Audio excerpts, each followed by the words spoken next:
बिस्मिल्लाहिर्रहमानिर्रहीम। मुअज़्ज़िज़ नाज़रीन, सलाम अलैकुम। मैं हूं साजिद रिज़वी। आप तमाम नाज़रीन देख रहे हैं चैनल विन का बेहद ही ख़ास प्रोग्राम कामयाबी के रास्ते। करियर काउंसलिंग प्रोग्राम है जिसमें आपके बच्चे सवालात पूछते हैं और इस प्रोग्राम में सवालात को हम रखते हैं सर के सामने और वो बेहतरीन तरीके से पूछे गए सवालों का जवाब देते हैं। हालात जिस दौर से हम लोग गुज़र रहे हैं यकीनन बड़ा ही मुश्किल का दौर है। ऐसे में सारी परेशानियाँ तो एक तरफ हैं, दूसरी जो बड़ी परेशानी है वो ये है कि एग्ज़ामिनेशन कैंसिल हो चुके हैं और कुछ पोस्टपोन्ड हो चुके हैं और बच्चों के ऊपर हम फोकस नहीं कर पा रहे हैं, जो हम लोगों के लिए मुश्किल भरा दौर साबित हो रहा है कि इसमें कैसे बच्चों की पढ़ाई को हम आगे लेकर जा सकते हैं, क्योंकि बहुत बड़ा नुकसान हो रहा है।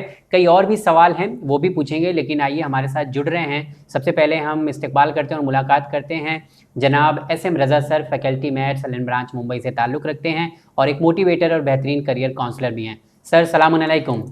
अलैकुम अस्सलाम और तमाम स्टूडेंट और उनके पेरेंट को सलाम अलैकुम।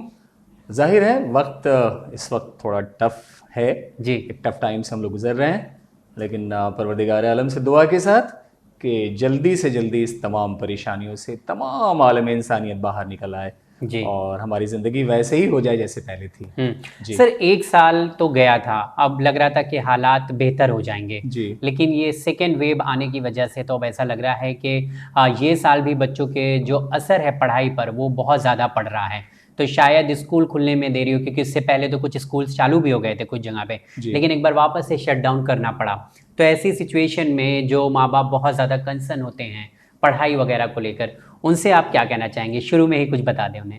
जी 2020 आपने जैसे देखा कि हम्म, तमाम पूरा साल तकरीबन कोविड की वजह से, और अभी 2021 सेकेंड वेव से हम गुजर रहे हैं और केसेस आप देख रहे होंगे बहुत ज़्यादा है। तो अभी एकदम अपने तरफ पूरी रुझान अपनी ज़िंदगी की तरफ आपको लगा के रखना है। और इन्हीं सब सारी चीज़ों को देखते हुए जो एग्ज़ामिनेशन मार्च में होने थे, वो हम्म, एग्ज़ामिनेशन लगातार टल रहे थे और अभी भी कोई सर्टेनिटी नहीं है कि एग्ज़ाम कब हो।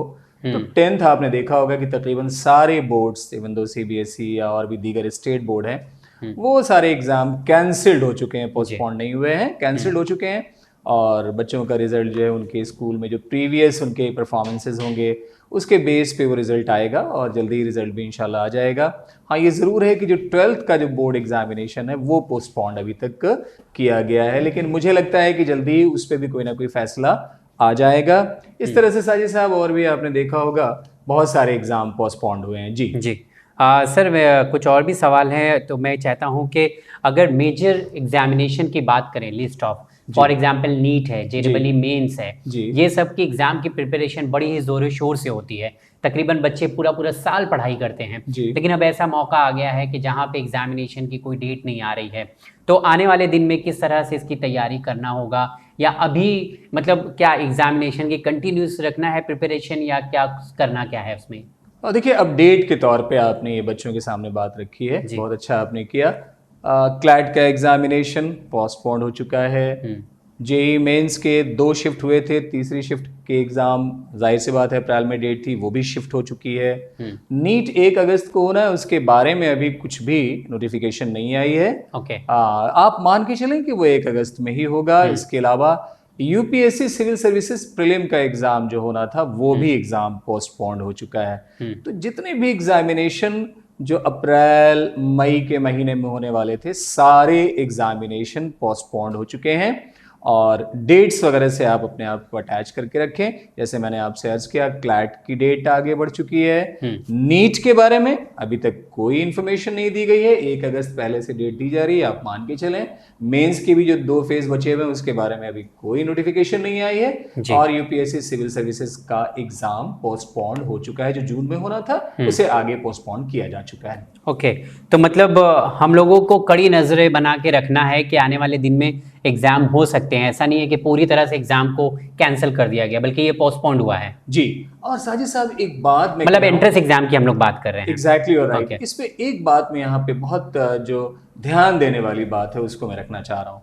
देखिए पहले क्या होता था साजिद साहब के जो मेंस का पेपर अगर मैं एनालाइज करूँ जो 2 फेज हुए हैं, हम्म। अब देखें कि ऐसा हुआ है, पहली बार ऐसा हुआ है कि एब्सोल्यूट बच्चों ने स्कोर किया है, यानी 300 में 300 स्कोर किया है। यानी पहले ऐसा नहीं हुआ था कि एब्सोल्यूट स्कोर मेंस में हुआ हो। जी। तो मैं कहना ये चाह रहा हूं कि एग्जामिनेशन पोस्टपोन्ड होने से जो बच्चे पढ़ने वाले हैं, जो अपनी ज़िंदगी को बेटर बनाने वाले हैं, वो इस पीरियड को एक गोल्डन पीरियड के तौर पे इस्तेमाल करते हैं, रिवीजन प्रॉपर तरीके से करते हैं, टाइम टेबल प्रॉपर तरीके से मेंटेन करते हैं। तो एक बात का आप ध्यान रखिएगा कि एग्जाम पोस्टपोन्ड होने से मैं जो देख रहा हूं वो ये देख रहा हूं कि मेरिट की कट ऑफ जो है वो काफी हाई जा रही है। तो इसका मतलब ये हुआ कि जो मेहनत करने वाले बच्चे हैं वो इस टाइम का प्रॉपर इस्तेमाल कर रहे हैं। तो आप भी अवेयर हो जाएं और इस टाइम को प्रॉपर डायरेक्शन में यूज करें आप। सर बहुत शुक्रिया, कुछ नसीहत वाली बातें आपने बताई हैं कि हमें तैयार रहना है, कभी भी फर्दर नोटिस आ सकता है और पूरी प्रिपरेशन हम लोगों को तैयार रखना है कि एग्जामिनेशन कब होगा।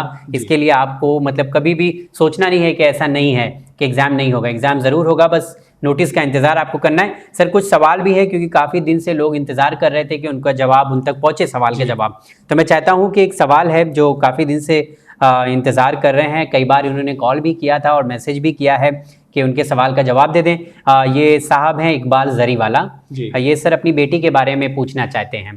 तो सर मैं सवाल पढ़ देता हूँ, इन्होंने जो भेजा है ये कह रहे हैं कि she has done her schooling from Saint Peter's Mazgaon, she has not taken science and maths from 8th standard onward, she has done commerce till 12th standard and now she is completing her BMM, Bachelor of Mass Media, माशाल्लाह, from Hinduja College of Commerce in Mumbai. Right. And she is good in study and was having a thought of pursuing a jobs in cabin crew, aviation and event management. Right. Now looking for your advice in for study to get better job opportunities in current scenario. Job is required for her not only for the money but to make her stand on her own feet.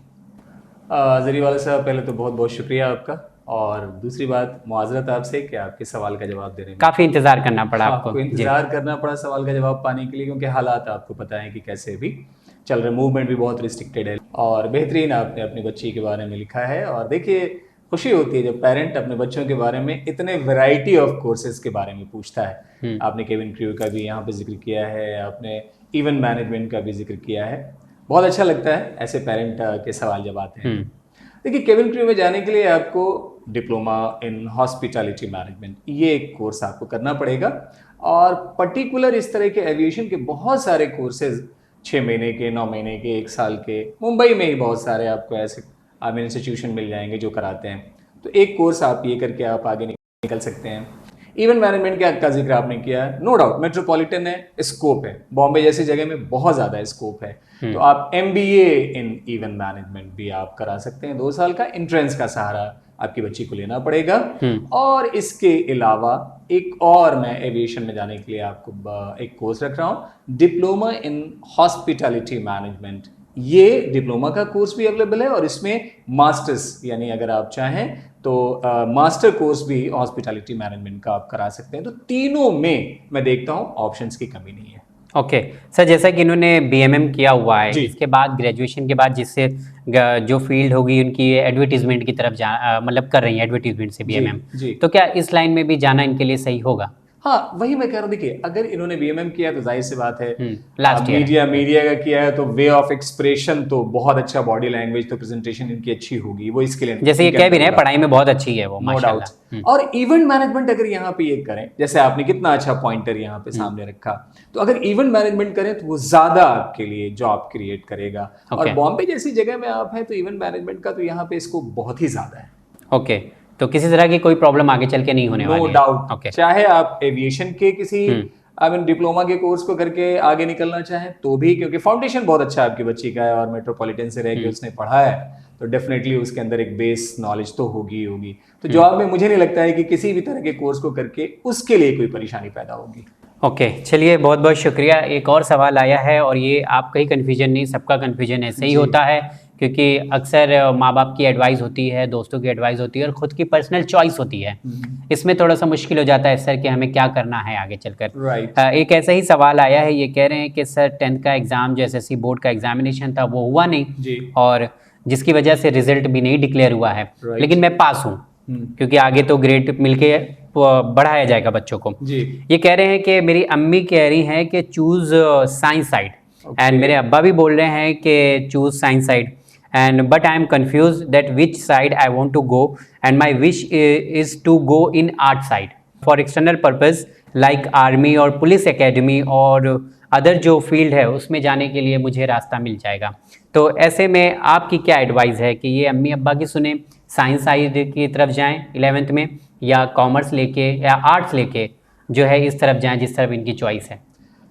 सबसे पहले तो एक बात मैं यहाँ रखना चाहूँगा आपसे, पहले ये देख लें कि 10th तक आपकी मैथ साइंस अच्छी है या नहीं है। सबसे पहले इस पे आपकी निगाह जानी चाहिए। अगर अच्छी है तो आगे लेके बढ़ने में कोई परेशानी नहीं है, लेकिन अगर कहीं दुश्वारी हुई हो तो आप सोच सकते हैं कि आप ह्यूमैनिटीज़ की तरफ जाएं। लेकिन ये सोचना है कि अगर आपको पुलिस में जाना है तो आपको आर्ट से ही पढ़ना है, ये ठीक नहीं है।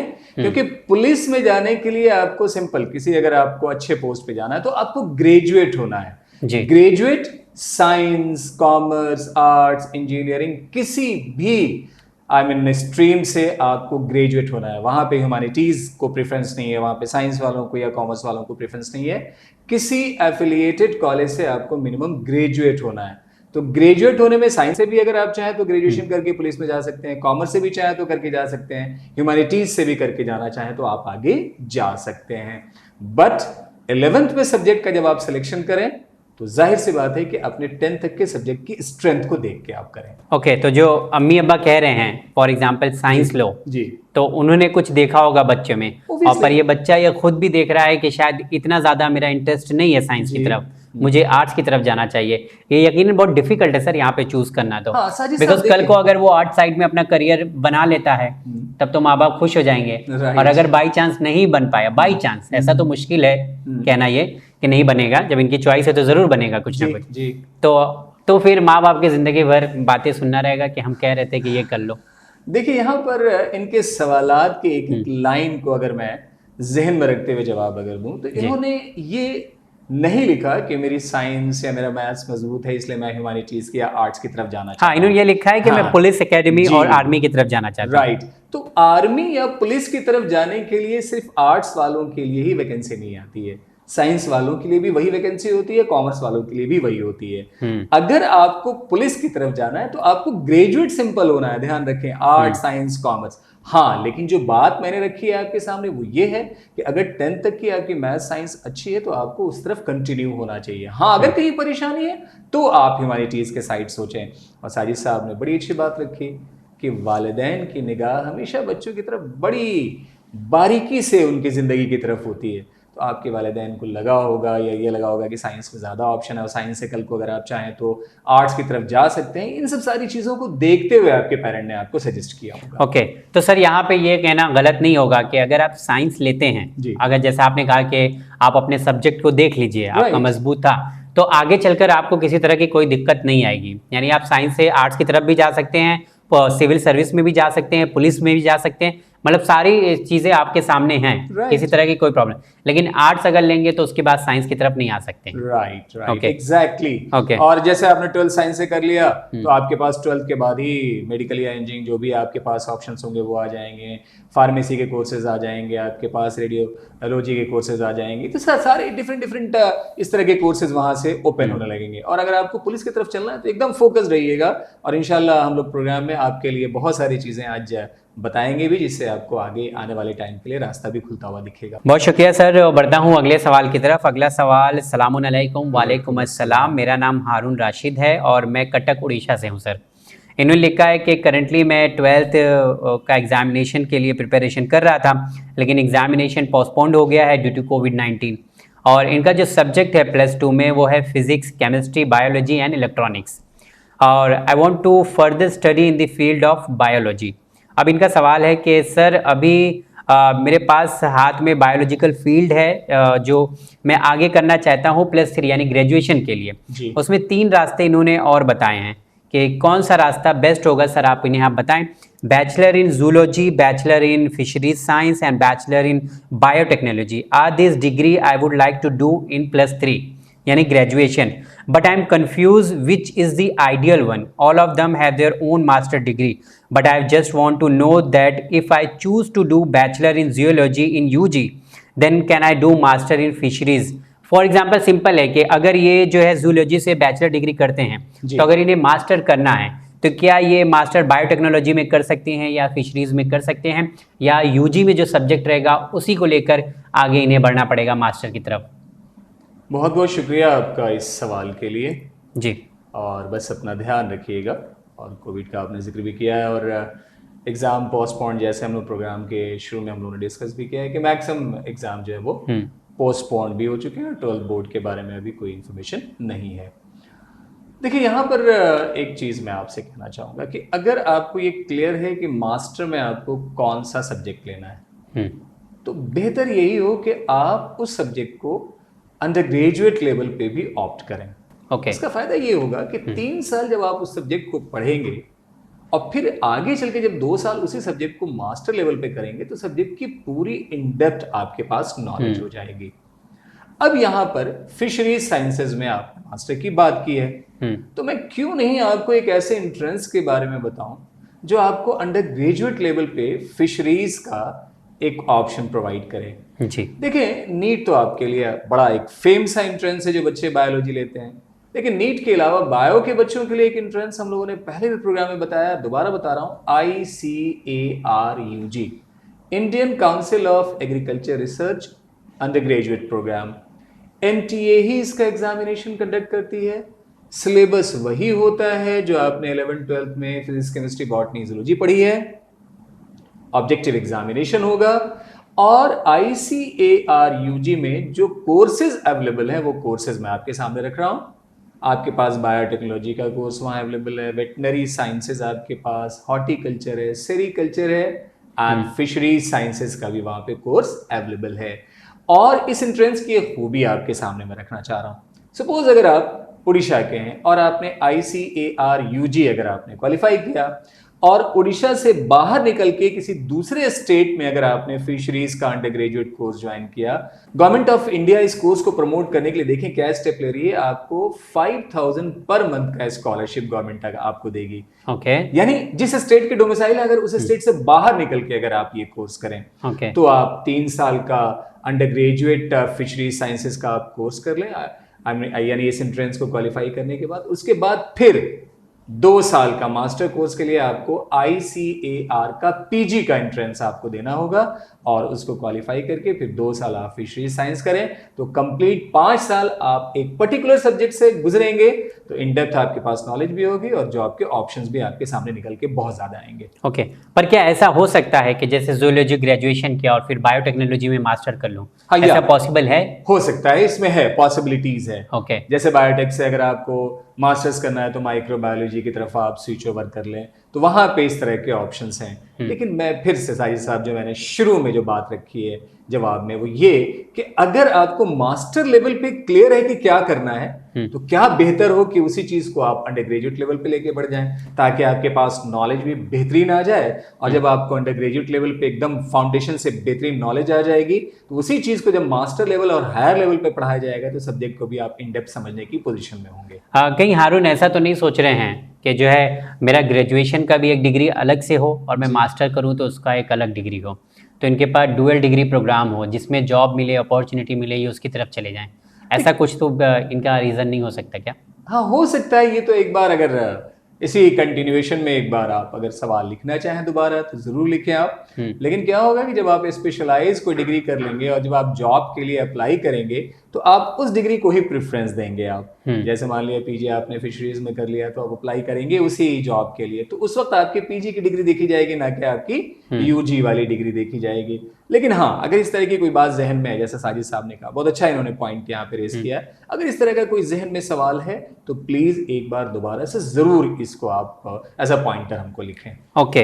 वरना कर सकते हैं, कोई प्रॉब्लम नहीं है कि ग्रेजुएशन अगर हम जूलॉजी में कर रहे हैं या बायोटेक्नोलॉजी में कर रहे हैं, तो मास्टर हम फिशरीज में कर सकते हैं। क्यों नहीं सर, ये सब सारी चीजें आपस में जुड़ी हुई, लाइफ साइंसेज के ये सारे कोर्सेज हैं, you can go for that. लेकिन फिर से वही वाली बात आ रही है कि जब आपको स्पेशलाइज्ड कोई लेवल पे किसी सब्जेक्ट को पढ़ना है, और अगर आपने उसी को फाउंडेशन लेवल पे 3 साल पढ़ लिया, तो आगे उस सब्जेक्ट को समझने में आपको बहुत ज्यादा आसानी होगी। क्योंकि यही चीज हम लोग इन्हें आगे भी स्टडी जो है फील्ड ऑफ बायोलॉजी में ही करना है, तो चाह रहे हैं कि बायोलॉजी से ही जुड़ा हुआ कोई सब्जेक्ट हो, ताकि इन्हें मजा भी आए उसमें पढ़ाई करने में। जी। और अभी तो कोविड के दरमियान आपने देखा होगा साजिद साहब कि लाइफ साइंसेज के कोर्स की तो इतनी ज्यादा डिमांड आ रही है। आप देखें, पैथोलॉजी देख लें आप, नर्सिंग देख लें आप, पूरे इस तरह के पैरामेडिकल के कोर्सेज देख लें, बहुत ज़्यादा डिमांड है मेडिकल साइंस की, आने वाले टाइम में देख लें, बायोमेडिकल इंजीनियरिंग की देख लें, तो आप आराम से जो जहन में उस तरफ आप बढ़िए, बहुत सारे ऑप्शंस हैं। सर बहुत बहुत शुक्रिया आपका, क्योंकि काफ़ी सवाल के जवाब आपने दिए हैं। और एक और एंट्रेंस एग्ज़ाम है जिसके बारे में शायद ही कोई बात करता होगा, जानना सब चाहते हैं। जैसे एनएसजी कमांडोज के बारे में लोगों ने सुना होगा जी। लेकिन बहुत सारे लोग हैं लेकिन पता नहीं है कि अब जाना कैसे है, एसएसबी में कैसे जाना है, सीआरपीएफ में कैसे जाना है, तो इसके लिए कैसे तैयारी करना है, चाहते हैं कि हम लोग पूरा डिटेल में सर बात किया जाए। जितना वक्त है कम से कम उसको हम यूटिलाइज कर लेते हैं, बाकी जो इन्फॉर्मेशन रहेगी वो अगले एपिसोड में प्रोवाइड की जाएगी, दी जाएगी। तो सबसे पहला सवाल मेरा है ये आपसे सर, कि ये सब फील्ड में अगर जाना है, सेंट्रल आर्म फोर्स में जाना है, तो इसके लिए क्या कोई एंट्रेंस एग्ज़ाम बनाया गया है कि इसकी तैयारी करना पड़े हमें? बेहतरीन एक टॉपिक हम लोग यहाँ पे आज बच्चों के सामने रख रहे हैं। और अगर आपके अंदर जज्बा है मुल्क के लिए कुछ करने का, और जो मुल्क के अंदर इंटरनल थ्रेट्स होते हैं उन थ्रेट्स के खिलाफ खड़ा होना है और मुल्क की खिदमत करना है, तो आपके लिए बेस्ट ये CAPF central arm police forces का ऑर्गेनाइजेशन, जिसको ज्वाइन करके आप मुल्क की खिदमत कर सकते हैं। CAPF बोलते हैं या CAPF, central arm police force या सेंट्रल आर्म पुलिस फोर्सेस। इसके कुछ रुकन हैं, वो स्क्रीन पे मैं शो करूंगा, यहाँ पे आप जा सकते हैं। और एंट्री के लिए जो पोस्ट आपकी क्रिएट होती है, सबसे पहला जो लोअर लेवल पे आप देखें तो अगर आप चाहें तो कांस्टेबल लेवल पे आप इसमें एंट्री ले सकते हैं। उसके बाद असिस्टेंट सब इंस्पेक्टर की एंट्री आप इसमें ले सकते हैं। उसके बाद सब इंस्पेक्टर पोस्ट के लिए आप एंट्री आप ले सकते हैं। और उसके बाद जो गस्टेड रैंक की जो पोस्ट होती है इसमें, यानी A ग्रेड की जो पोस्ट होती है, दैट इज असिस्टेंट कमांडेंट, उस लेवल पे आप एंट्री ले सकते हैं CAPF के डिफरेंट ऑर्गेनाइजेशंस या डिफरेंट रुकन में। तो बारी बारी हम लोग वो सारे जो पार्ट्स हैं CAPF के, वो हम लोग आपके सामने रखेंगे। तो बेहतरीन। और साथ साथ यहाँ पर एक चीज़ कहना चाहूँगा कि बड़ी अच्छी इनकी ज़िंदगी होती है, डिसिप्लिन ये लोग होते हैं, और आप देखें कि इनका फिजिकल फिटनेस कितना अच्छा होता है। और इस तरह के जो लोग जो फोर्सेज में, आर्म फोर्सेज में या CAPF में होते हैं, रिटायरमेंट के बाद अगर ये चाहें तो अपने लिए सेकंड जॉब की इनिंग भी स्टार्ट कर सकते हैं, क्योंकि बहुत सारे ऑर्गेनाइजेशन जो आर्म फोर्सेज से जो लोग रिटायर्ड होते हैं उनके लिए अलग से वैकेंसी भी क्रिएट कराती है। और सबसे बड़ी चीज़ क्या होती है कि फिजिकल फिटनेस इतनी अच्छी होती है कि इनकी सेहत भी रिटायरमेंट के बाद बहुत बेहतरीन रहती है और इनकी ज़िंदगी बड़े आराम से गुजरती है। और पेंशन तो आपको पता ही है, एक बेहतरीन अमाउंट भी देता है पेंशन के फॉर्म में। ओके सर, जो एग्जामिनेशन आपने बताया है जैसे central arm police force examination, ये एग्जामिनेशन किसके लिए, जो आपने नाम लिया है मतलब NSG, BSF, SSB, मतलब इस तरह के जो सेंट्रल आर्म फोर्स है उसके लिए ही सिर्फ ये एग्जामिनेशन है? राइट, ये 6 रुकन को मिला करके एक सिंगल नाम दिया गया है, CAPF central arm police force. अब इसके रुकन कौन कौन से, इसके पार्ट कौन कौन से हैं? बड़ा मशहूर नाम आपने सुना होगा, बॉर्डर सिक्योरिटी फोर्स, BSF जी, एक इसका रुकन ये है। दूसरा CRPF, ये भी आपने देखा होगा। एयरपोर्ट्स पे आपने देखा होगा CISF के लोग वहां पे आपको तैनात मिलते हैं, वो इसका एक पार्ट है। इसके बाद आप आ जाएं NSG कमांडोज, आपने देखा होगा चीफ मिनिस्टर, प्राइम मिनिस्टर के, और इस तरह के जो सिक्योरिटीज में जो लोग होते हैं, NSG इसमें है। इसके और भी 2 रुकने हैं, तो सारे जो इसके पार्ट हैं वन बाय वन हम लोग इंशाल्लाह आपको टीवी स्क्रीन पे शो भी करेंगे। और इसमें जाने के जो रास्ते हैं, जो मैंने पोस्ट आपको बताए हैं, उन पोस्ट पे आप जा सकते हैं। और examination conducting body assistant commandant के लिए UPSC है, यूनियन पब्लिक सर्विस कमीशन, और दीगर पोस्ट के लिए जो आपके पास जो एग्जामिनेशन कंडक्टिंग बॉडी है वो है स्टाफ सिलेक्शन कमीशन यानी SSC। ये तो बड़ी अच्छी बात है कि एक ऐसे एग्ज़ाम के बारे में हम लोग बात करेंगे कि एलिजिबिलिटी क्राइटेरिया क्या होगा और इसका एग्जामिनेशन कब होता है, इसकी फ़ीस क्या होगी और कौन कौन सी पोस्ट है जो हम हासिल कर सकते हैं। लेकिन इस सब से पहले, क्योंकि जब इतनी बड़ी पोस्ट है, जब सेंट्रल आर्म फोर्स का एंट्रेंस एग्ज़ाम हमें देना है, तो फॉर एग्ज़ाम्पल अगर हमें अपने बच्चों को तैयारी कराना है इस एंट्रेंस एग्जामिनेशन के लिए, तो कैसे पता चलेगा कि किस तरह के बच्चों को इस तरफ लाया जा सकता है, या कौन सी स्टैंडर्ड से हम गाइड करना शुरू करें अपने बच्चों को? देखिए, इस हम लोग कर ही इसलिए रहे हैं कि आपको अर्ली स्टेज में पता चले कि कौन कौन से एंट्रेंस होते हैं। ओके।